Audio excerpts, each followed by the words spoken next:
Welcome to the Salmon Runs YouTube. Enjoy the video. In this video, I will compare React versus Python.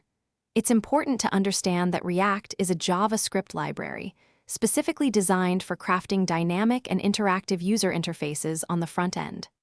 Python, on the other hand, is a powerful, general-purpose programming language, widely used for backend development, data analysis, and artificial intelligence. They serve different purposes, so choosing which is better truly depends on your project's unique needs and objectives.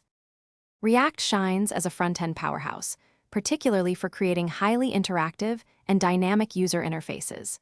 Its component-based architecture allows developers to build reusable UI elements, significantly streamlining development and maintenance.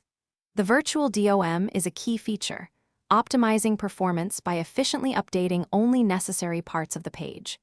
React is an excellent choice for single-page applications, complex dashboards, and even mobile development using React Native.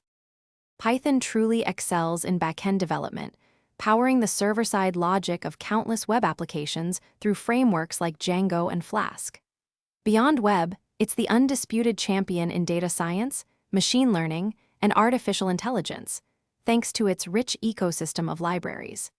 Its clear syntax and vast community support also make it perfect for scripting, automation, and complex scientific computing tasks. Python efficiently manages database interactions and API development.